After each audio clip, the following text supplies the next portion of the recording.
निर्विघ्नं कुर्महे देव सर्व कार्येषु सर्वदा।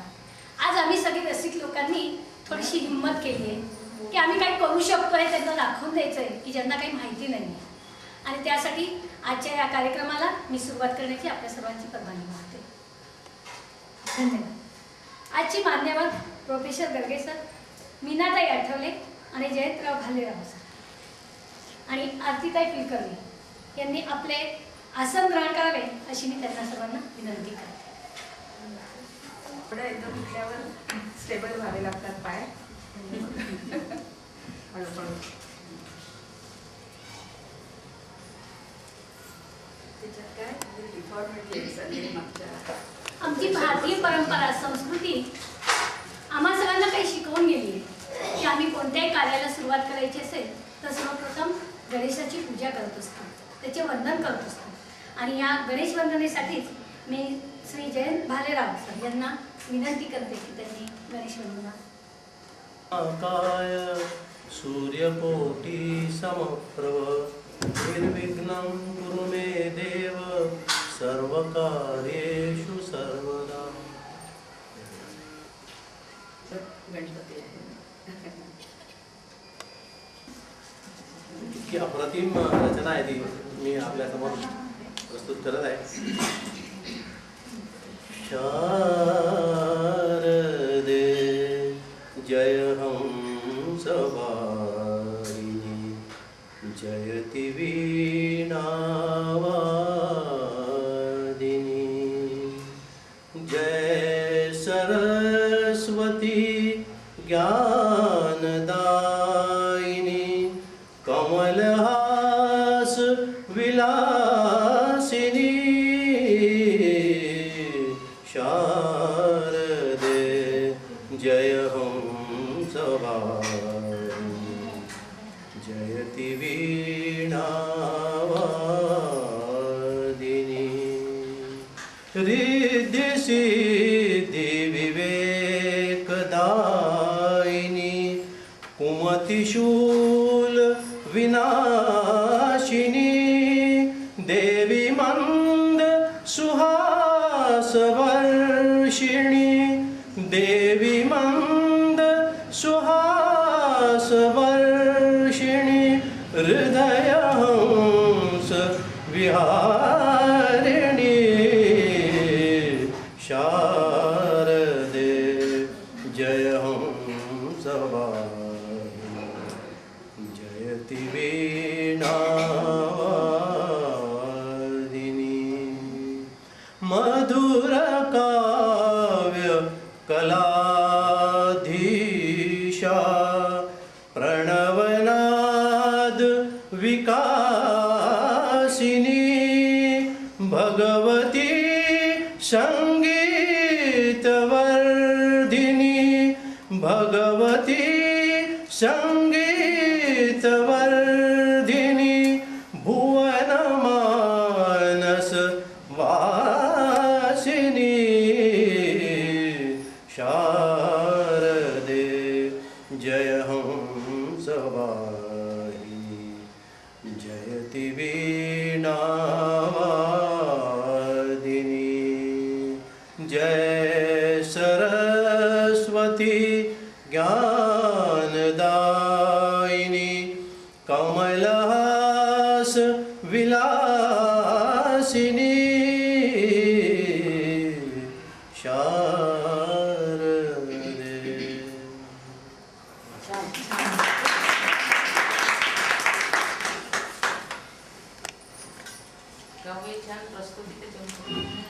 धन्यवाद। मी मान्यवर मंचवरती बसलेल्या मान्यवरांना विनंती करते की त्यांनी दीपप्रज्वलन करून शारदा मातेला माल्यार्पण करावे।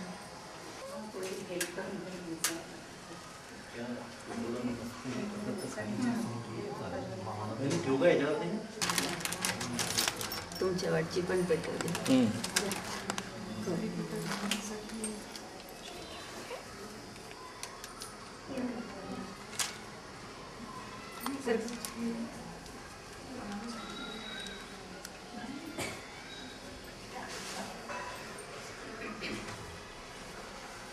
सवदा शिंदे आणि तर यांना मी विनंती करते की त्यांनी विक्र दिला.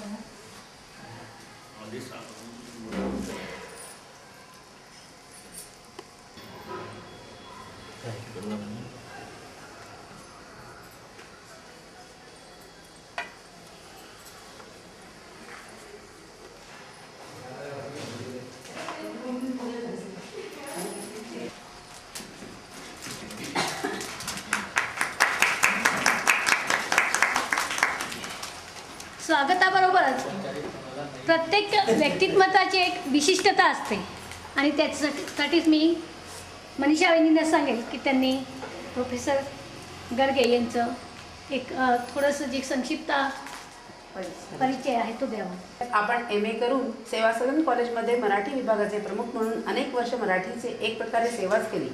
एवढेच नव्हे तर इंदोर आणि सागर युनिव्हर्सिटीचे विभाग प्रमुखही होते. लेखक करणे हाही त्यांचा आवडीचा भाग आहे. आपण व्यक्ती आणि वस्ती ही कादंबरी लिहिली आणि तब्बल 25 कथांचा संग्रहही यांचा प्रकाशित होत आहे. धन्यवाद.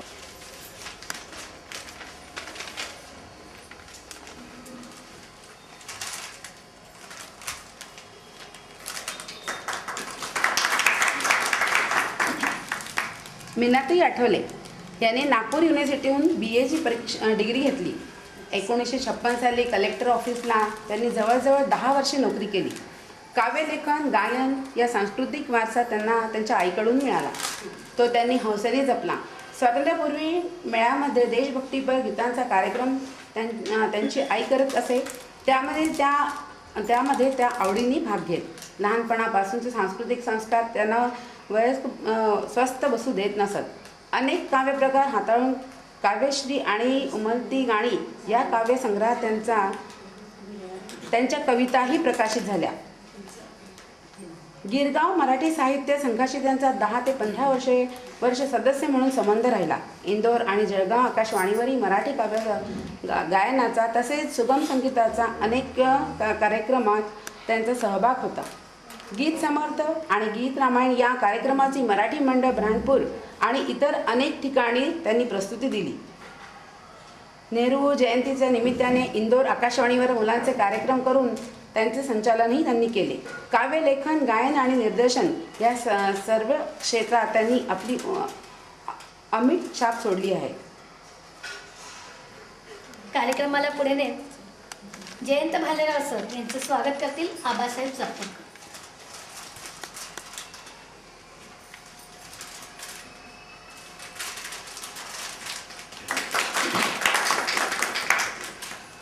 श्री जयंत भालेराव सर 1966 साली सुभाष हायस्कूलमध्ये तब्बल 35 वर्षे सर्व्हिस करून उच्च श्रेणी शिक्षक म्हणून 2005 रिटायर्ड झाले. या अवधीत मराठी भाषेतील त्यांची रुची अनेक कवितांच्या रूपाने झळकली. त्यांनी अनेक मराठी आणि हिंदी कविता या वेळोवेळी अनेक नियतकालिकांमधून आणि मासिकांमधून प्रकाशित होत राहिल्या. आपण लहानपणापासून तबलावादनामध्ये अधिक रुची असल्याने इंदोरला खरगोणकरांकडे तबल्याचं प्राथमिक शिक्षण घेतलं. ब्रह्मपूरला श्री बालाजी वाले यांच्याकडेही तबलावादनाचे धडे घेतले. स्वतःच्या मेहनतीच्या बळावर उत्कृष्ट तबलावादन करून अनेकांना साथ देत राहिले. गीत रामायणाचे संगीतकार सुधीर फडके यांनाही जयंत भालेराव सरांनी तबल्याची साथ दिली. ही खरंच आवर्जून उल्लेख करण्यासारखी गोष्ट आहे. परमेश्वराने दिलेला गळा, त्याचा उपयोग अनेक वेळा गाऊन रसिकांचे मन त्यांनी जिंकले. यानंतर सौ आरतीताई कुलकर्णी यांचं स्वागत करते सौ पूर्णिमा हुंडीवाले.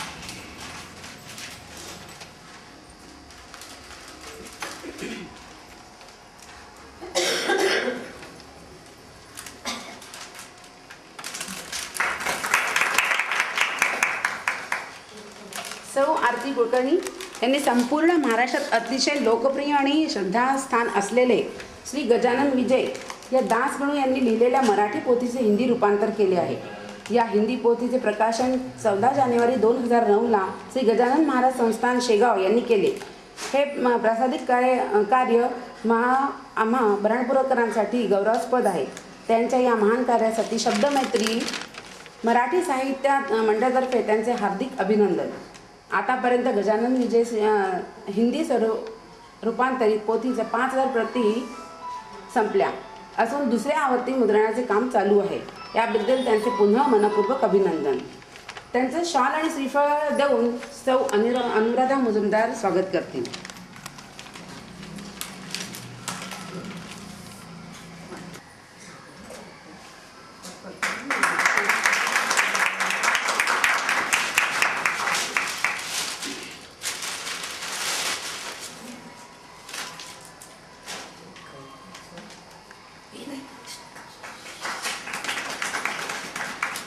स्वागता नमुने पदाला करू स्वागता नमुने पदाला सुजन जन आशीर्वचार मिळवू आम्हाला बहुमोद झाला करू स्वागता नमुने पदाला येवोनी केले उपकृत सकला येवोनी केले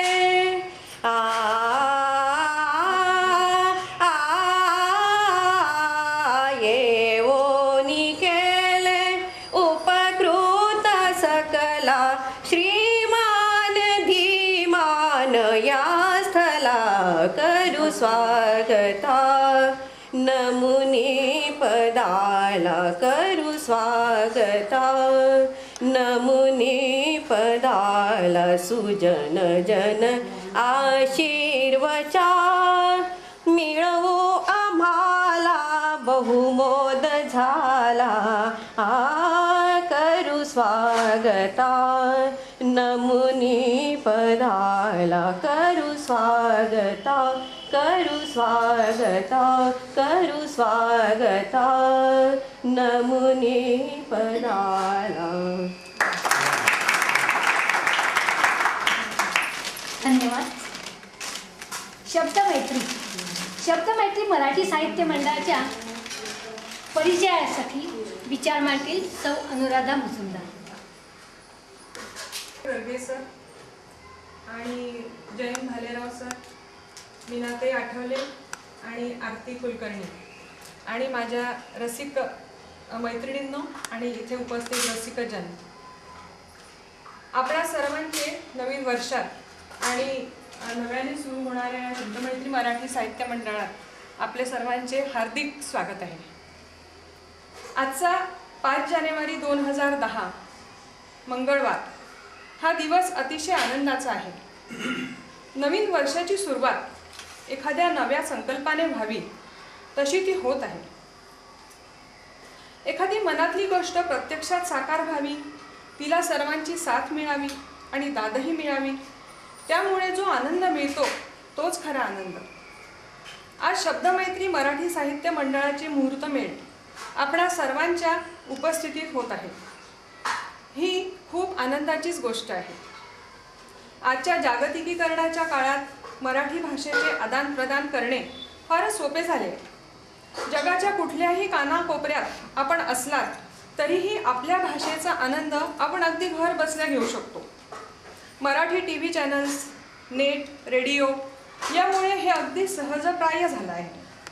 आपलं सगळ्यांचं मराठी भाषेवर प्रेम आहेच, म्हणूनच मराठीच्या प्रेमापोटीच ठोस असं काहीतरी करण्यास आज आपण सारेच उद्युक्त झालो आहोत.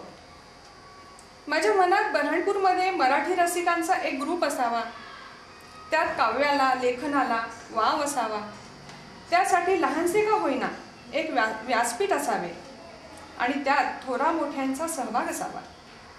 त्यांच्या परिपूर्ण अनुभवातून मराठी रसिकांना मार्गदर्शन आणि उत्तेजन सतत मिळत राहावं असं मला सारखं वाटत होतं. आज तेच विचार प्रत्यक्ष कृतीत साकार होत आहेत याचा मला खूप आनंद होतो आहे. मला एकदा अतुला शेंडे वहिनी यांनी कवितेचा एकदा कार्यक्रम करावा असे सुचवले होते.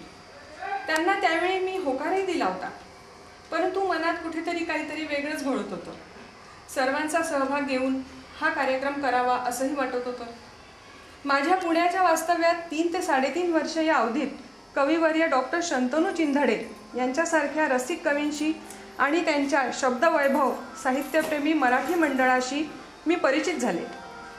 तसेच कवयित्री अंजली देशपांडे, ज्या माझ्या मामे सासूबाई आहेत, यांचा आस्वाद या मराठी साहित्याच्या ग्रुपशीही माझा पुण्याला परिचय झाला आणि काही काळातच या दोन्ही ग्रुपने मला वेड लावलं.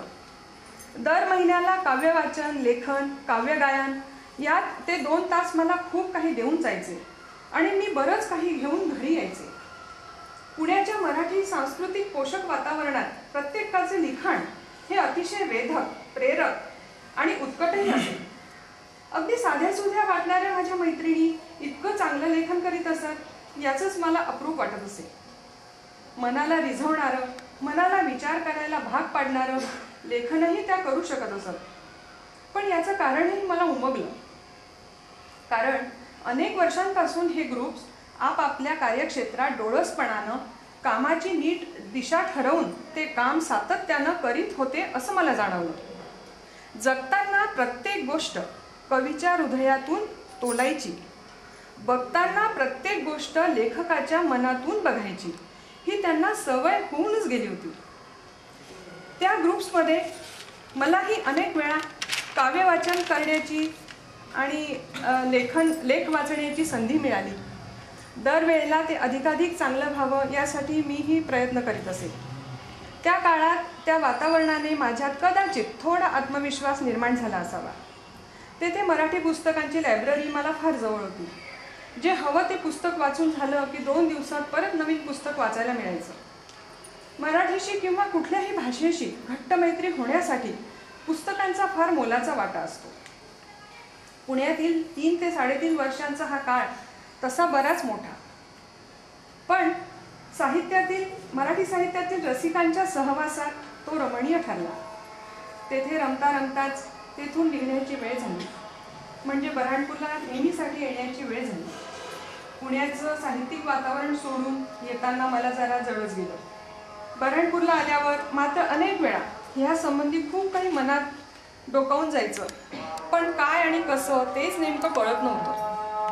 अशाच संभ्रमावस्थेत शेवटी पक्क ठरवलं की आपण सर्व मिळून मराठी रसिकांचा एक ग्रुप तयार करायचा, ज्यांनी महिन्यातून एकदा निश्चित ठिकाणी येऊन काव्यवाचन, लेखन, समीक्षा, उद्बोधन, व्याख्यान अशा प्रकारच्या सर्व कार्यक्रमात सर्वांनी आपला सहभाग द्यायचा.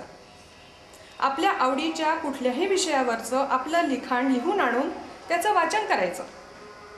ते लिखाण मग आपण आपल्या संग्रही पण ठेवू शकतो. आपल्या या कार्यक्रमात वेळोवेळी प्रवक्त्यांना बोलवूनही आपलं ज्ञानार्जन आपण करू शकतो. अशा मंडळाला नाव काय द्यावं हाही मनात विचार आला. शेवटी सर्वानुमते शब्दमैत्री मराठी साहित्य मंडळ असं नाव निश्चित केलं. शब्दांशी मैत्री केल्याने आपल्या तळमनातल्या अनेक भावनांना उजाळा मिळेल आणि त्यातूनच आपणा सर्वांना आनंदही मिळेल हा उद्देश समोर ठेवला. आपल्या भावनांना शब्दांचा साज दिला तर तिचे सौंदर्य शतगुणित होते. त्या शब्दांच्या सौंदर्याचा आस्वाद अवर्णनीय असतो. तो आनंद सर्वांना नेहमीच शब्दमैत्री मराठी साहित्य मंडळाच्या माध्यमातून मिळत राहील अशी खात्री आहे. यात सर्वांचं म्हणजे सर्व कलाकारांचं, गुणीजनांचं नेहमीच स्वागत आहे. त्यासाठी सर्वांचं सहकार्यही खूप अपेक्षित आहे. एकमेका सहाय्य करू, अवघे धरू सुपंथ. हा सुपंथ पुढे नेण्यासाठी स्वतःला आपल्याच मनात डोकावण्याची गरज आहे. मनाच्या तळाशी अडकलेले मोती उपसण्यासाठी मनात उसळलेल्या भावनांना शब्दात लिहिण्यासाठी शब्दांशी भावनांचं नातं जोडा. त्याची एक सुंदर काव्यगुंफण तयार होऊ द्या किंवा एक सुंदर शब्दमालिका तयार होऊ द्या. तीच तर आमची प्रतिभा आहे, तीच आमची शक्ती आहे. प्रतिभा असणं हे परमेश्वराचं देणं आहे, पण तिची पूजा करणं मात्र आमचं कर्तव्य आहे. ही प्रतिभा आपल्या सर्वांमध्ये कथा, कादंबरी, ललित वाङ्मय, नाटिका, नाटक, पोवाडे, कविता, लेख या सगळ्या यातल्या कुठल्याही प्रकारच्या रूपाने ती आपल्यात असू शकते. गायन, वादन हा देखील प्रतिभेचाच एक भाग आहे. आपल्या ह्या मंडळात कुठलेही बंधन नाही, फी नाही, कुठलीही कार्यकारिणी नाही. आपण सर्वांनी मिळूनच ही धुरा सांभाळायची आहे. मनात कुठलाही संकोच भाव न बाळगता आपला सहभाग आपण नेहमीच देत राहाल अशी मला खात्री आहे. आपला हा कार्यक्रम दर महिन्याच्या पहिल्या मंगळवारी दुपारी 4 ते 6 या वेळेत होत राहील आणि पुढची मीटिंग 2 फेब्रुवारीला मंगळवारी 4 ते 6 या वेळेत येथेच होईल आणि त्या पुढील मीटिंग्स इच्छुक रसिकांच्या घरी होतील. याची कृपया सर्वांनी नोंद घ्यावी. धन्यवाद.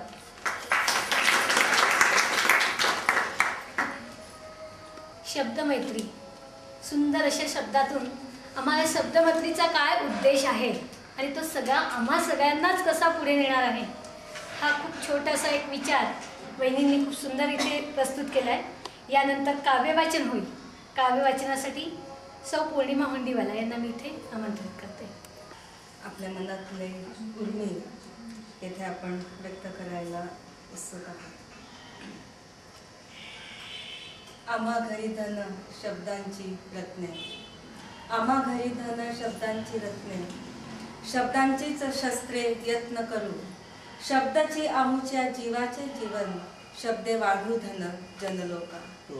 शब्दांचं महात्म्य, शब्दांचं सामर्थ्य संत तुकाराम महाराजांनी या श्लोकामध्ये सांगितलेलं आहे. शब्दाची आमुच्या जीवाचे जीवन, शब्द शब्द जीवन जगविणारा शब्द, जीवन बदलविणारा शब्द, जीवन शिकविणारा शब्द आणि जीवन जागविणारा हा शब्द. शब्दांना शब्दबद्ध झालेली वाक्ये, वाक्यांना जोडलेल्या ओळी, त्या ओळींच्या अर्थांचं आकलन जेव्हा आपल्याला होतं तो वाचन, जो वाचन करतो तो वाचन.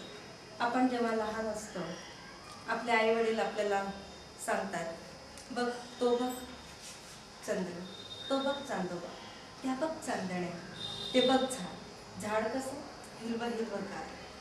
अशा प्रकारे शब्दांच्या आधी निसर्ग वाचायला आपल्या पालकांकडून आपल्याला शिकवलं जातं. आपण तो निसर्ग वाचतो आणि त्यानंतर आपल्या घरातले आजी आजोबा आपल्याला चिवकावच्या गोष्टी सांगतात, काही रामायणातल्या गोष्टी सांगतात. ते आपण ऐकणं, त्यांनी सांगणं आणि आपण ऐकणं ते सुद्धा एक वाचन असतं. आणि त्यानंतर हळूहळू शब्दांची श्रीमंती, शब्दांचं वैभव हे वाढू लागतं. आपण शाळेमध्ये प्रवेश घेतो.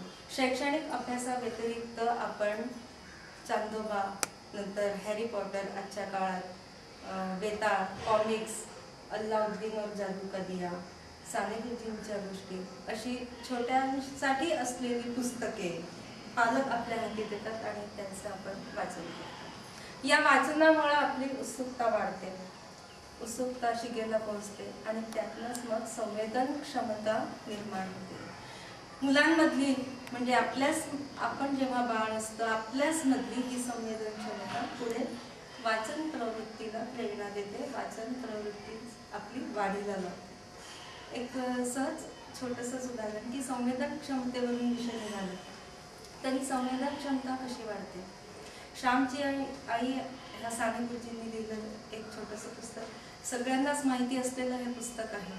श्यामच्या आईमध्ये साने गुरुजींनी खूप सुंदर उदाहरण सांगितलेलं आहे की श्याम हा लहान बाळक असतो आणि तो जेव्हा अंगणामध्ये खेळत असतो, झाडावरून एक चिमणीचं पिल्लू खाली पडतं आणि ते रक्तबंबाळ होतं. श्याम पटकन घरातनं कापूस आणतो, त्या पिलाला त्यामध्ये गुंडाळतो आणि घरामध्ये आणून तो त्याची सेवा शुश्रूषा करू लागतो. तर आता सेवा शुश्रूषा करीत असताना ते लेनोलियम, आजच्या काळातलं लेनोलियम, त्या काळातलं चटई असेल, सतरंजी असेल, ती खराब होते.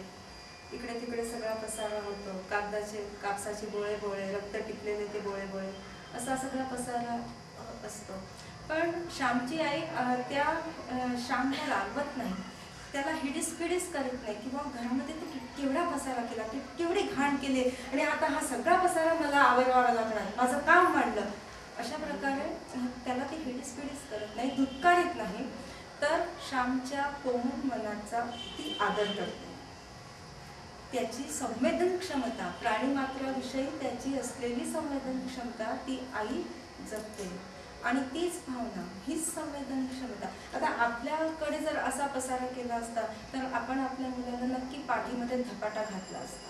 माझं भारी हे लेनोलियम खराब केला, माझा सोफा खराब केला, आपण त्याला धुतकारलंच असतं.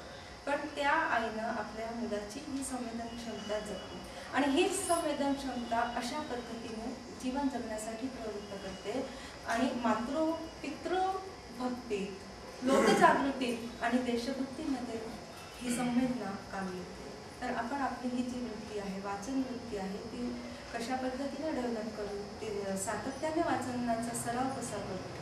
आज मला म्हणजे सांगायला आश्चर्य वाटतंय, पण कुठला घर असा आहे की ज्या घरामध्ये पालक मुलं वाचन करीत आहे किंवा एखाद्या सुंदर पुस्तकावर हजबंड वाईफ, नवरा बायको आणि मुलं एखाद्या सुंदर पुस्तकावर चर्चा करीत असल्याचं सुंदर दृश्य आज कुठल्या घरामध्ये सापडत आहे?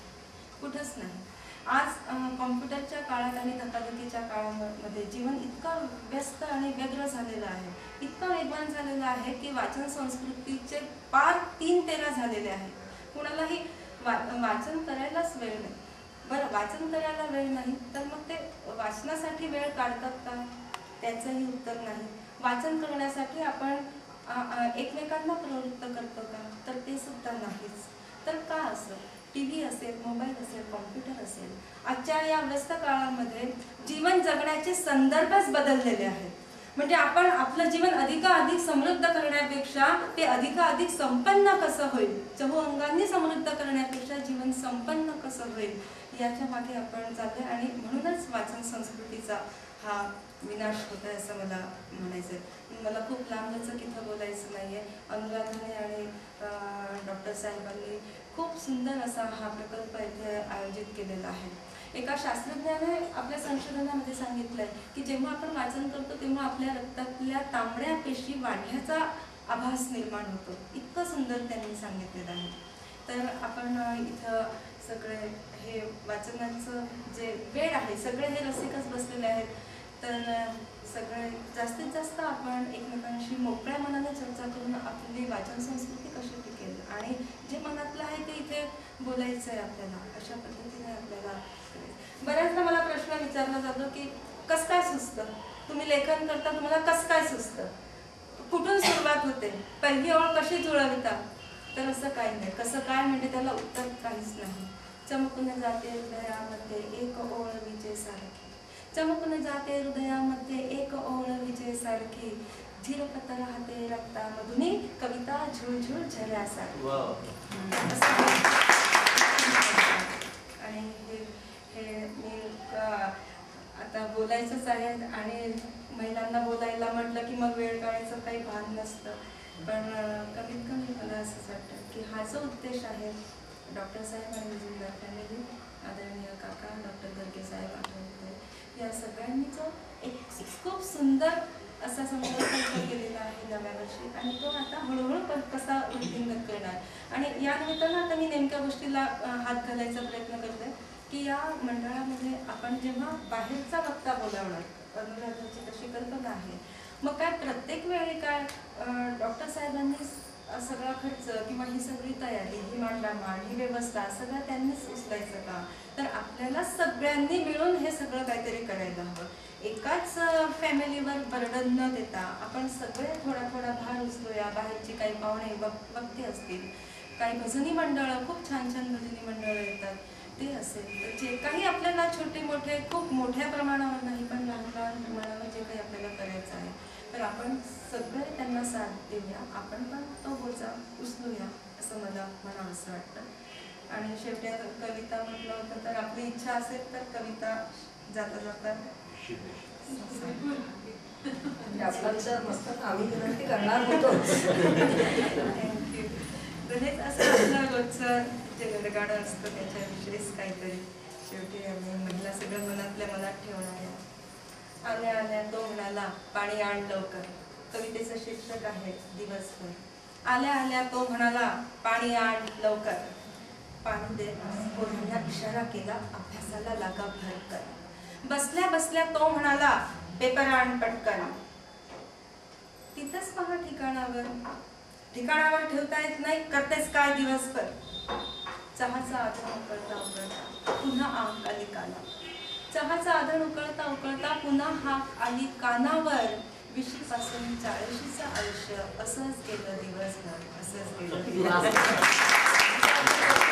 काळ असतो 20 आणि 40चा काळ असतो, तो असाच चहा आण, पेपर आण, चष्मा आण असाच निघून जातो. आणि जे करू करू करू करू म्हटलं तरी होत नाही. आणि हे जे करू करू करू करू आहे ते आता इथं काहीतरी येऊन आपलं काहीतरी मांडलं जाणार, काहीतरी सांगितलं जाणार, काहीतरी घेतलं जाणार. आणि ते आपण निश्चितपणे आपल्याला आपल्या पुढच्या जीवनात काहीतरी दिशा देणार. धन्यवाद.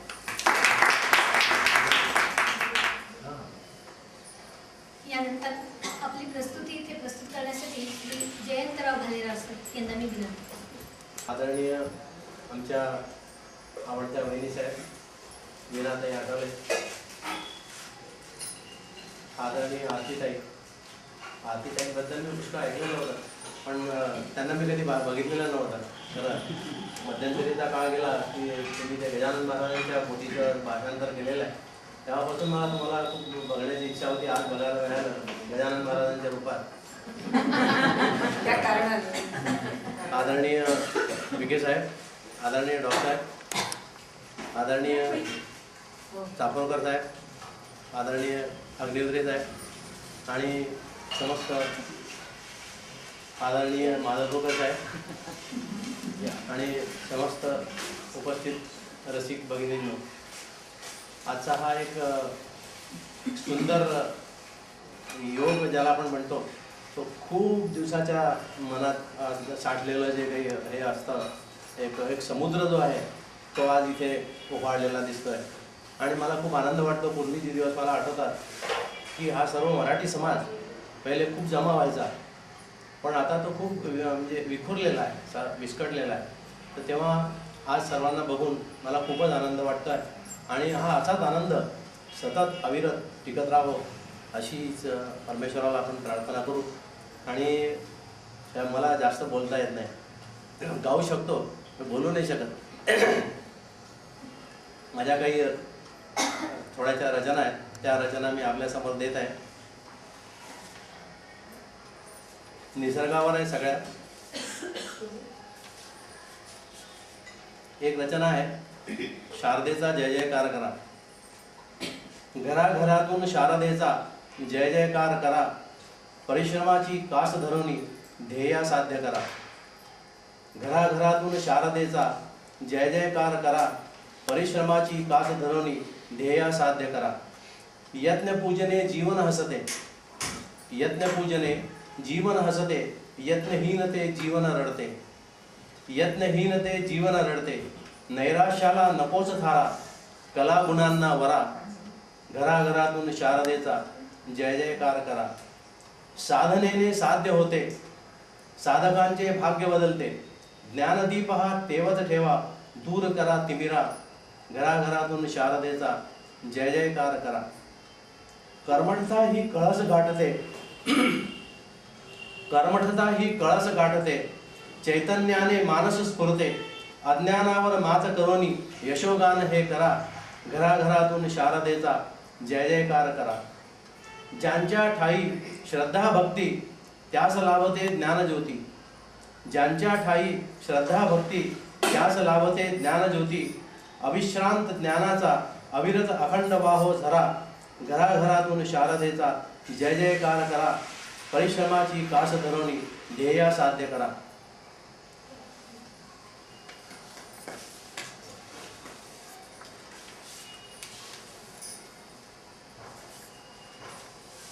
एक दुसरी रचना आहे. वसंत ऋतू येतोच आहे आता.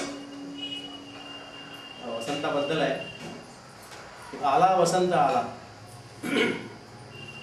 आला वसंत आला. कैफात धुंद लतिका. कैफात धुंद कलिका. घेऊनी साज सज्जा. आला वसंत राजा. वृक्षावरी उगवली मधुसान पालवीही. सांगे छटा छटेला. आला वसंत राजा. वृक्षावरी उगवली मधुसान पालवीही. सांगे छटा छटेला. आला वसंत राजा. मधुतान कोकिळेची भुलवी मना मनाला. सांगे तृणा तृणाला. आला वसंत राजा. निसर्ग गाई गान आनंदा ये उधाण. गातो हा सूर इथला, आला वसंत राजा. कैफात धुंद लतिका, कैफात धुंद कलिका, घेऊनी साज सज्जा, आला वसंत राजा. नटला निसर्ग सारा, नटला निसर्ग सारा, तरुणा करी दिवाणा, अमोल घेत ठेवा, आला वसंत राजा, आला वसंत राजा. रेखीत चित्र पुणा, ठसवीत गंध पुणा, पाना पानात आला, आला वसंत राजा. कैफात धुंद लतिका, कैफात धुंद कलिका, घेऊनी साज सज्जा, आला वसंत राजा. उधळती पालवी ही, परिमळ कस्तुरी ही, हसविण्या फुलास आला, हसविण्या फुलास आला, आला वसंत राजा, आला वसंत राजा. झाली धरा प्रसन्न, झाली धरा प्रसन्न, येता प्रिय वसंत, देण्यास शालू हिरवा, देण्यास शालू हिरवा, आला वसंत राजा, आला वसंत राजा.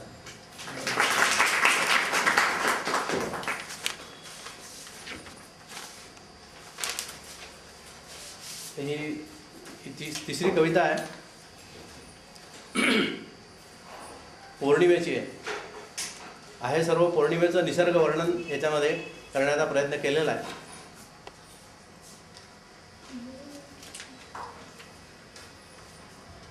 रुपेरी साज कसा शुभ्र शुभ्र वाटतो, रुपेरी साज कसा शुभ्र शुभ्र वाटतो, पौर्णिमेचा चंद्र कसा छान छान भासतो, पौर्णिमेचा चंद्र कसा छान छान भासतो.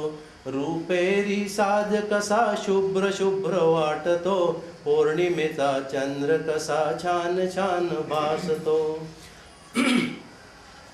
चंद्रकिरण धवल धवल धरणीवर नाचती, चंद्रकिरण धवल धवल धरणीवर नाचती, चांदीचा मुकुट लेऊनी वृक्षराजी डोलती, वनावनात हिरवळीतून रान फुले डोलती, मोत्यांचा मळा जणू डोलताना वाटतो, रुपेरी साज कसा शुभ्र शुभ्र वाटतो. पानोपानी फुला फुलात किरण कसे खेळती, दर्या दर्यात डोंगरात चैतन्य धुंद आणती, शरदाच्या चांदण्यात, शरदाच्या चांदण्यात नवल नवल वाटते, निसर्ग कसा छान छान नटलेला वाटतो, रुपेरी साज कसा शुभ्र शुभ्र वाटतो.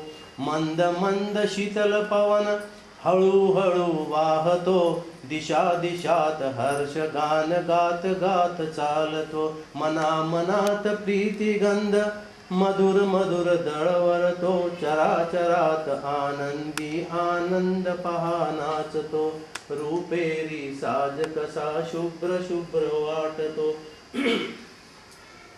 मिणमिण त्या चांदण्या हळूहळू हासती, चंद्राच्या अवतीभोवती रास जणू खेळती, मिणमिण त्या चांदण्या हळूहळू हासती, चंद्राच्या अवतीभोवती रास जणू खेळती.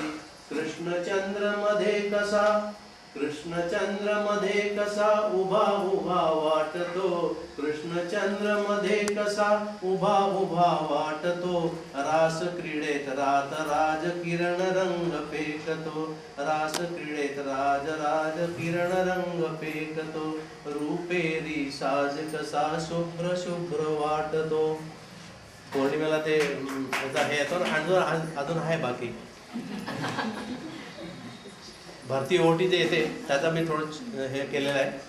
जलधीचे पाणी कसे उंच उंच वाढते, जलधीचे पाणी कसे उंच उंच वाढते, चंद्राला भेटण्या ते जाऊ जाऊ पाहते, चंद्राला भेटण्या ते जाऊ जाऊ पाहते, उसळत्या लहरीवर चंद्रबिंब हासते, जलधी हा चांदण्यात रजतमय वाटतो, जलधी हा चांदण्यात रजतमय वाटतो. श्यामल श्यामल धरणी ही, तो जो चंद्राचा प्रकाश पडतो त्या प्रकाशाला बघून रात्रीच्या वेळेला श्यामल श्यामल धरणी ही गोरी गोरी जाहली, श्यामल श्यामल धरणी ही गोरी गोरी जाहली, चंदेरी शालूत कशी नवीन नवरी साजली, चंदेरी शालूत कशी नवीन नवरी साजली, जिकडे पहा तिकडे कशी सुंदर सुंदर वाटते,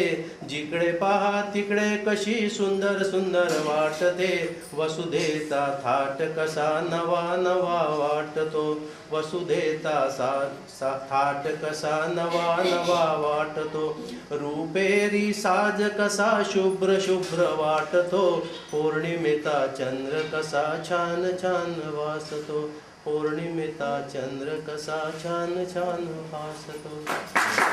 आला रे धरणी हिरवी झाली रे, पानोपानी वृक्ष ततीवर खगवृंदांचे येती सुस्वर, पानोपानी वृक्ष ततीवर खगवृंदांचे येती सुस्वर, सुवर्ण संध्या मंगल मंगल, सुवर्ण संध्या मंगल मंगल, रंग निराळे ल्याली रे, श्रावण आला रे धरणी हिरवी झाली रे, रंगून जाई मोर नर्तनी, रंगून जाई मोर नर्तनी, इंद्रधनु हा डोले गगनी, रंगून जाई मोर नर्तनी, इंद्रधनु हा डोले गगनी, भासे आज धरेवर मंगल, भासे आज धरेवर मंगल, स्वर्गची उतरून आला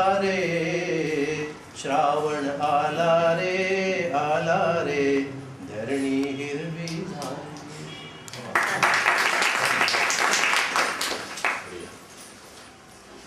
श्रीमती मीनाताई आठवले यांना विनंती करते की त्यांनी गीत रचना सगळ्यांचं अभिनंदन नवीन वर्षात. आणि नवीन वर्षातच म्हणजे जानेवारीच्या संक्रमण काळामध्ये हे आपण संक्रमणच नवीन उपक्रम मराठी साहित्याचा म्हणजे दोघांचंही स्वागत नवीन वर्षाचं आणि या उपक्रमाचं. आणि त्याच्यासाठी 5 तारीख जी ही निवडलेली आहे, 5 तारीख जानेवारीची मंगळवार, वार सुद्धा 5 अक्षरांचा मंगळवार. आणि मुजुमदारांच्या प्रेरणेने डॉक्टर मुजुमदार या त्रयींची सांगड घातली गेली आहे आजच्या दिवशी. आणि तेच प्रेरणा स्रोत आहे हे खूप मला भावलं. आणि म्हणून मी म्हणजे माझा आता डॉक्टरांपुढे आदरणीय डॉक्टर गर्गे साहेब यांच्यापुढे मी काही सांगावं किंवा त्यांना काही सादर करावं ही माझी योग्यता नाही आणि पात्रता पण नाही. तरी पण माझं जे काय बोलतं तो मला आईकडून आलेला जो वारसा आहे त्याची मी प्रस्तुती करते. आता बऱ्याच सध्या बॉर्डरवरच्या गावामध्ये मराठीचं अस्तित्व नाही असं आपल्याला वाटतं. म्हणजे मराठी साहित्याचं, मराठी हिंदी साहित्य समिती आहे, आणखीन एक गुजराती यांची वगैरे सुद्धा असेल, इंग्रजीचं सुद्धा काही असेल, वाचनालय असेल आपल्याकडे. थोडीशी खंत आपल्याला वाटते. वाचनालय जी काय असते त्याच्यात मराठी आपल्याला जे हवं असतं ते पण मिळत नाही वाचायला. आणि अशा सगळ्या गोष्टी जी रसिक मंडळी साहित्यप्रेमी त्यांनी सगळ्यांनी एकत्र येऊन त्याच्यात मला पौर्णिमा प्रतिभादे आणि बाकी ज्या आणखी सहकारी मला क्षमा करा नावं माहिती नाही की हे सगळा ग्रुप असा एकत्रित येऊन आजचा हा दिवस उगवला आहे. हा जन्मदिवस आहे शब्द मैत्री याचा मंडळाचा. त्याचं आपण नाव ठेवलं आहे, नामकरण पण झालं त्याचं शब्द मैत्री. तर त्या बऱ्हाणपूर नगरीचा आपल्याला अभिमान असावा. बऱ्हाणपूर नगरी म्हणूनच हे गीत म्हणा कविता ही प्रस्तुत करते. माझा आवाज घरी चालत नाही पण तरी तुम्ही गोड मानून घ्या. आतापर्यंत मी जे काय प्रस्तुती दिली असेल. तापी नदीच्या वसते काठी पावन प्रिय नगरी हो, पावन प्रिय नगरी बऱ्हाणपूर अमुची नगरी, बऱ्हाणपूर अमुची प्रिय नगरी. सातपुड्याच्या मातीत कणखर, सातपुड्याच्या मातीत कणखर, आसिरगडचा थोर परिसर, चिरंजीव अश्वत्थामातो वास जिथे नित करी बऱ्हाणपूर अमुची नगरी. म्हणजे बऱ्हाणपूरचा आधी होताचा भौगोलिक प्रदेशाचे वर्णन की बऱ्हाणपूर कुठे आहे. चहूबाजू कोटाचे कोंदण विविधतेने नटले प्रांगण शनिवार दरवाजा जणू तो स्वागत तुमचे करी बऱ्हाणपूर आमुची प्रिय नगरी. नाभिस्थानी जुम्मा मस्जिद दर्गा बालाजी गुप्तेश्वर जैन मंदिरे गुरुद्वारांनी जैन मंदिरे गुरुद्वारांनी पुनित हो नगरी बऱ्हाणपूर अमुची नगरी. एकेकाळी टिळक हॉलमध्ये गुंजन नावाच्या संस्थेने खूप गुंजन केलं होतं.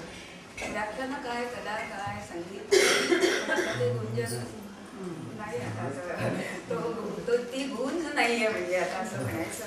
पण आता ह्या मराठी शब्द मैत्रीमुळे आता तो कदाचित आपण टिळक हॉल सुद्धा पुन्हा गुंजन तिथे करू शकू. हा म्हणजे आशीर्वाद म्हणजे आता या आजच्या दिवशी. आणि असाच तो विकसित राहील शब्द मैत्री मराठी साहित्य मंडळ. टिळक हॉल हा करीतो गुंजन कलासुरांची होता पखरण ज्ञानबोध अन साहित्याची जोड लाभली बरी बऱ्हाणपूर अमुची नगरी बऱ्हाणपूर अमुची प्रिय नगरी. इथे ठेविला देह येणे इथे ठेविला देह येणे शहाच्या त्या प्रिय बेगमने. आपल्याला असं वाटतं की इथे आग्रा काढणार झाला असता. दुर्दैव वाटतं. स्मारक त्यावर मुमताजचे अजूनी पूरभरी बऱ्हाणपूर अमुची प्रिय नगरी बऱ्हाणपूर अमुची नगरी. आता मुख्य इथला धंदा म्हणजे पॉवरफुल यंत्रमाग. सगळ्यांना अट्रॅक्शन बऱ्हाणपुरी साडी मला पाहिजे. आणि बऱ्हाणपूर बघायला म्हणून बाकीचं फुली भंडार हे गोष्ट तर वेगळंच राहिली. पण एखादं जर कव्वल आलं तर ते म्हणायचं त्या बऱ्हाणपुरी साड्या कुठे तयार होतात तिथे मला आधी घेऊन चला पाहिजे. नंतर आपण बाकीचं बघत राहू. यंत्र मागते कडकड करीती साड्यावर चांदण्या चमकती साड्यावर ते मोर नाचती लाल निळे जांभळे सुताचे रंग फुले केशरी बऱ्हाणपूर अमुची नगरी. आता आलं फुली भंडार जे विश्वामध्ये प्रसिद्ध आहे. फक्त जर्मनी इटली आहे मला असं वाटतं का इजिप्त आणि हे आपलं बऱ्हाणपूर जो जलस्रोत आहे इराण सॉरी जलाशयाचे सुप्त आगर भारत भूचे खुली भांडार अखंड निर्झर वाहे झुळ झुळ तृषा शमविते खरी बऱ्हाणपूर अमुची प्रिय नगरी बऱ्हाणपूर अमुची नगरी. महाराष्ट्राच्या सीमेवरती नाना भाषा बोली रीती अनेकातुनी एक पाहते ही अमुची नगरी बऱ्हाणपूर अमुची प्रिय नगरी बऱ्हाणपूर अमुची बऱ्हाणपूर पावन ही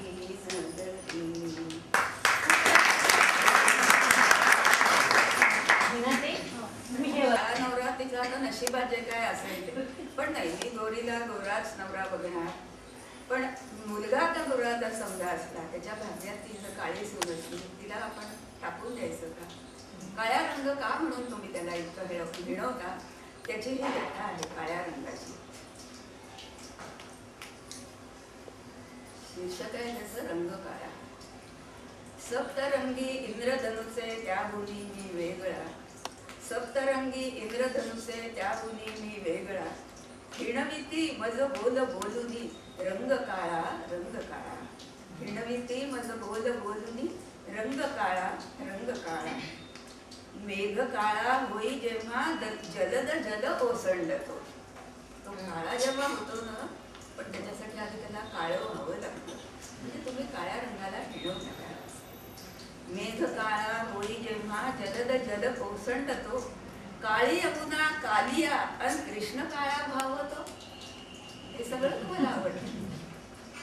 प्रतिकमी जरी वेदनेचे शोक असहकारितेचे, प्रतिकमी जरी वेदनेचे शोक असहकारितेचे, चार काळे कंठीमणीने भाग्य उजळे चारुतेचे. काळे मणी का घालता होता?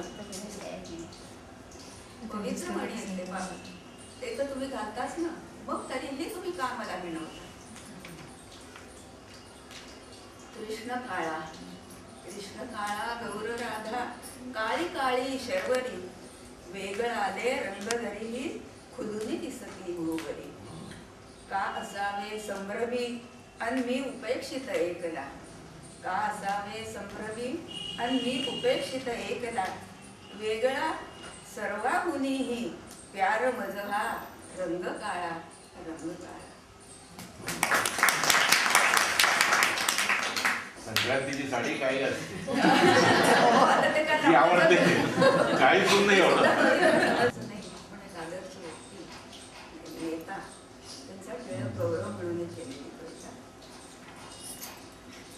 हिंदभूमी जननीचा हा, हिंदभूमी जननीचा हा पुत्र असे अन्य, हिंदभूमी जननीचा हा पुत्र नसे अन्य, दश दिशातही दुमदुमला जो तो बाळ लोकमान्य, दश दिशातही दुमदुमला जो तो बाळ लोकमान्य. रत्नागिरीच्या परिसराने भरतभूमीला रत्न दिले, रत्नागिरीच्या परिसराने भरतभूमीला रत्न दिले, देशप्रेम स्वातंत्र्यास्तव जाने रणसंगर पेट दिले, देशप्रेम स्वातंत्र्यास्तव जाने रणसंगर पेट दिले. होमकुंडी प्राणाहुती देऊनी होई लोकमान्य, होमकुंडी प्राणाहुती देऊनी होई लोकमान्य, दश दिशातही दुमदुमला जो तो बाळ लोकमान्य.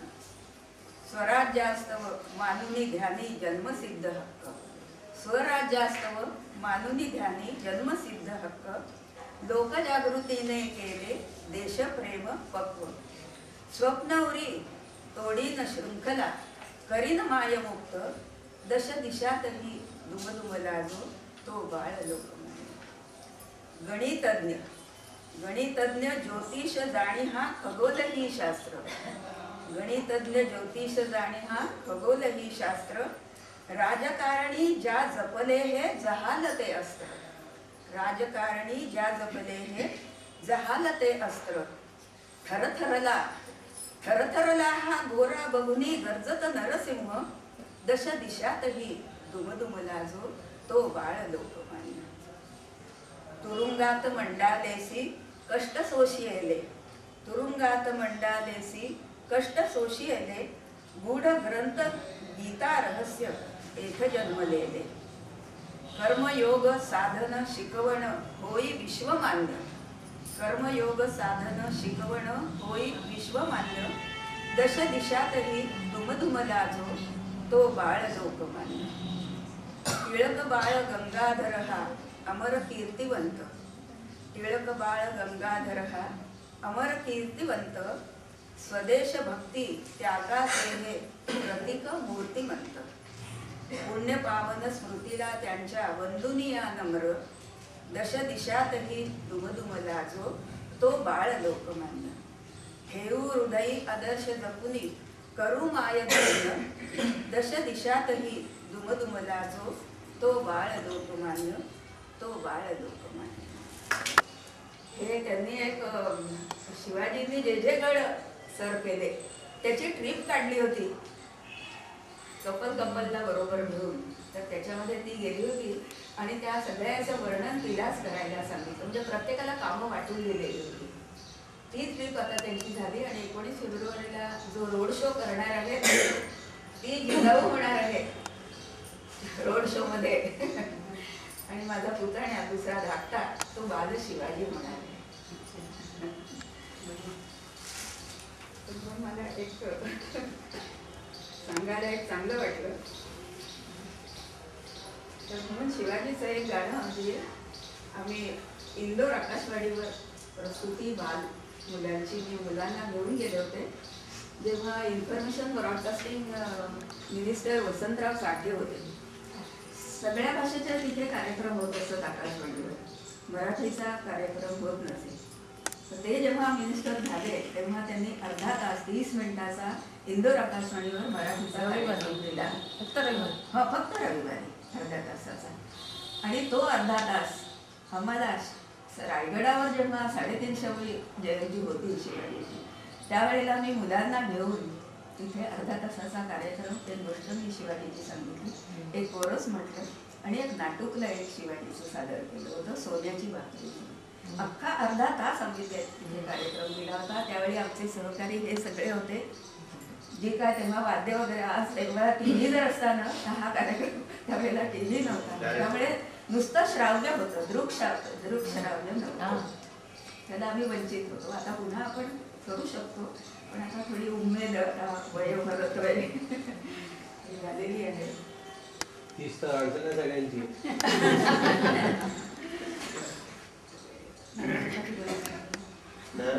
नवे लोकांची बोली करतील ना.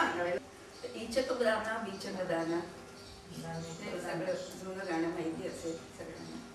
तर त्याच्या ह्याच्यावर असा कोण होतो तर तुम्ही सगळ्यांनी म्हणायचं आहे शिवाजी म्हणून. तुम्ही बाल सगळे आमचे.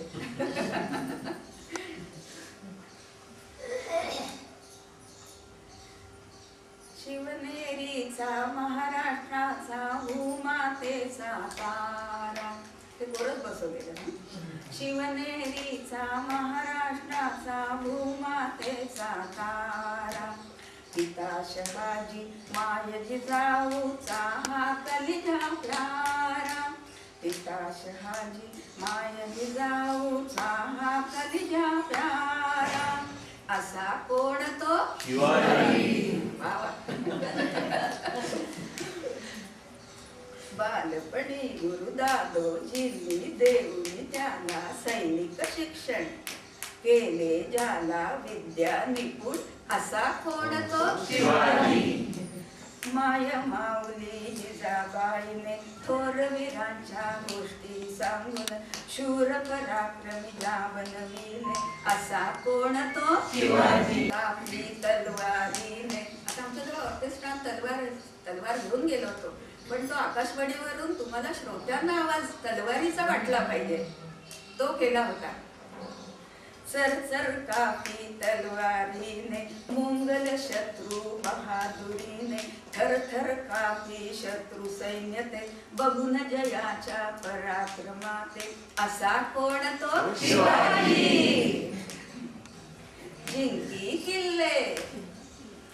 जिंकी किल्ले पन्हाळ चाकण तो प्रतापगड कोंढाणा रायगड पुरंदर.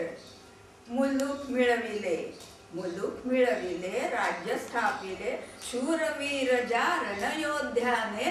असा कोण तो शिवाजी. कपटी त्या अफजल खानाते खूप सुनी त्या वागन खाते. तो पण आवाज केला होता. ठार मारिले म्हणून एक परात नेली होती आणि त्याच्यावर ठार मारिले हा आकाशवाणीवर आवाज केला होता. ठार मारिले ज्या खानाते. असा कोण तो शिवाजी. ज्या पळवुनी. असा कोण तो शिवाजी. आग्र्याच्या त्या तुरुंगातून मिठाईंच्या पेटाऱ्यातून युक्तीने येई निसटून असा कोण तो शिवाजी. शिवनेरीचा महाराष्ट्राचा महाराष्ट्राचा भूमातेचा तारा. पिता शहाजी माय जिजाऊचा हा कलिया प्यारा. महाराष्ट्राच्या भारतभूच्या छत्रपती शिवरायाला प्रणाम करूया त्या आदराचा शिर नमगुनी त्याला. बोला छत्रपती शिवाजी महाराज की जय. छत्रपती शिवाजी महाराज की जय. छत्रपती शिवाजी महाराज की जय. शिवनेरीचा महाराष्ट्राचा भूमातेचा तारा. पिता शहाजी माय जिजाऊचा हा कलिजा प्यारा. असा कोण तो शिवाजी.